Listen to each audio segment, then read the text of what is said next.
आज हम देखने वाले हैं एक ऐसी जगह को जहां हिंदुओं ने अपने शौर्य और पराक्रम को सर्वोच्च शिखर पर पहुंचाया। यहाँ खुले मैदान में आमने सामने की लड़ाई में सिर्फ 20,000 मराठों ने 1 लाख औरंगजेब के सैनिकों के सामने मृत्यु का ऐसा तांडव किया जिसे देखकर औरंगजेब की रूह भी कांप गई। इतिहास के किताबों में इस युद्ध के बारे में ऐसा लिखा गया है, यहाँ से 12 किलोमीटर तक का एरिया कीचड़ के बदले मुगलों के खून और लाशों से भरा हुआ था। हमारे पौराणिक ग्रंथों में ऐसा वर्णन मिलता है कि ये वही जगह है जहाँ भगवान परशुराम रात्रि में विश्राम करते थे। इसी जगह से भगवान परशुराम ने अपना दिव्य धनुष चलाकर अरबी समुद्र को पीछे ढकेला, जिससे आज के कोकण की निर्मित हुई। तो चलिए मेरे साथ महाराष्ट्र की दूसरी सबसे ऊंची जगह देखने, जिसे कहते हैं सालेर किला। मैं हूँ आपका होस्ट बापू द ट्रैवलर। सालेर किला जाने के लिए सबसे नज़दीकी रेलवे स्टेशन है नासिक। नासिक से सालेर किले का अंतर है 105 किलोमीटर। सालेर किला जाने के लिए हमें सालेरवाड़ी इस गांव में आना होता है। सालेरवाड़ी में गाड़ियां पार्क करके हम किले की चढ़ाई शुरू करते हैं। चढ़ाई शुरू करते ही हमें यहाँ बहुत ही सुंदर झरना दिखाई देता है। सालेर किला बादलों से पूरी तरह से घिरा हुआ है, इसी कारण हमें सामने का कुछ भी नहीं दिखाई दे रहा है। वहाँ ऊपर का नज़ारा देखिए कितना सुंदर है। ऊपर कुछ भी दिखाई नहीं दे रहा है। अब यहाँ से हम आगे बढ़ते हैं। इस वक्त इस पूरे रास्ते पे मैं अकेला हूँ, अकेला जा रहा हूँ इस रास्ते पे। हमें इन पत्थरों से भरे हुए रास्ते से आगे जाना है। बीच में गुजरात के कुछ ट्रैकर्स भी हमें मिलते हैं। अब हमें यहाँ पत्थरों में तराशी हुई सीढ़ियाँ भी दिखाई दे रही है। यहाँ से पत्थरों में बनाई हुई सीढ़ियाँ दिखाई देती है। अब हमें यहाँ पहले पहाड़ की दीवारें भी दिखाई दे रही है। अब हम पहुँच चुके हैं किले के पहले दरवाजे के सामने। ये है किले का पहला दरवाज़ा। अब हम अंदर जा रहे हैं।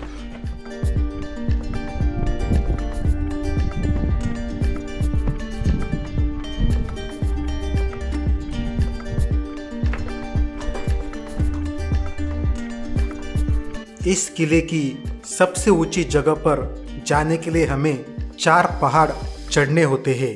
अभी हमने किले के सिर्फ पहले पहाड़ को पार किया है।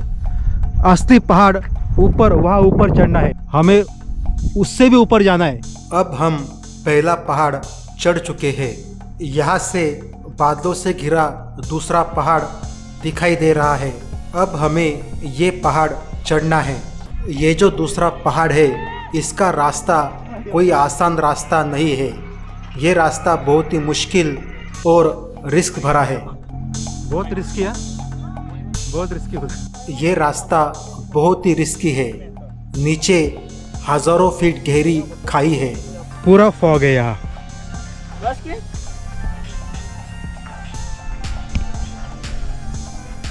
और हमें यहाँ से आगे जाना है। अब हमें पत्थरों में उकेरी गई गुफा और सीढ़ियाँ दिखाई देती है।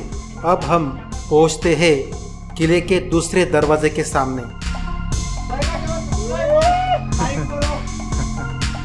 यहाँ भी पत्थरों में उकेरी गई गुफा है। अब हम पहुँचते हैं किले के सबसे ज़्यादा रिस्की जगह पर। अगर कोई इन सीढ़ियों से फिसला तो वो नीचे हजारों फीट गहरी खाई में जाके गिरेगा। लेकिन नीचे कैसे उतर रहे सब लोग। अब हम पहुँचते हैं किले के आखिरी दरवाजे के सामने। किले के चौथे दरवाजे के सामने। यह है किला का चौथा दरवाजा।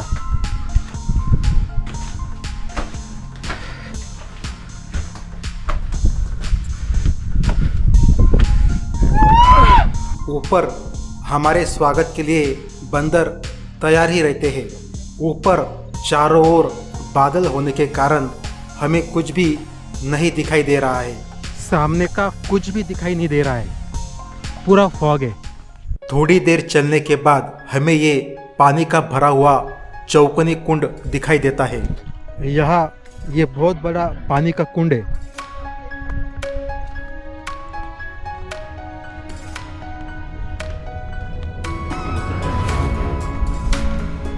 यहाँ पुराने समय की हवन और यज्ञ की जगह है।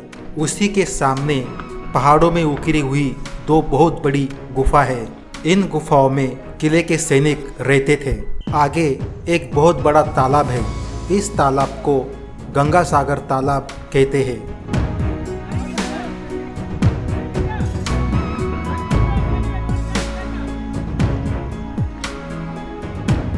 इसी तालाब के सामने तीसरा पहाड़ चढ़ने का रास्ता है। अब हम तीसरा पहाड़ चढ़ना शुरू करते हैं। सामने से छोटे बच्चों को लेकर औरतें पहाड़ से नीचे उतर रही है। अब हमें चौथा और आखिरी पहाड़ दिखाई दे रहा है। अब हम ये आखिरी पहाड़ चढ़ते हैं। ऊपर हमें एक मंदिर भी दिखाई दे रहा है। अब आपके सामने है भगवान परशुराम जी की माता रेणुका देवी का मंदिर।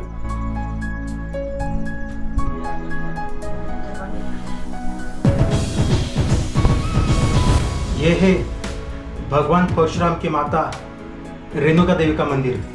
हमारे पौराणिक ग्रंथों में लिखा है ये वही जगह है जहां भगवान परशुराम तपश्चर्या करते थे। इस वक्त हम पहुंच चुके हैं समुद्र सतह से 5200 फीट ऊपर, महाराष्ट्र की दूसरी सबसे ऊंची जगह पर। महाराष्ट्र में इससे ज़्यादा ऊंची सिर्फ एक ही जगह है और वो है कळसूबाई शिखर, जिसकी ऊंचाई है 5400 फीट और हम खड़े हैं 5200 फीट पर, महाराष्ट्र की नंबर 2 सबसे ऊंची जगह पर।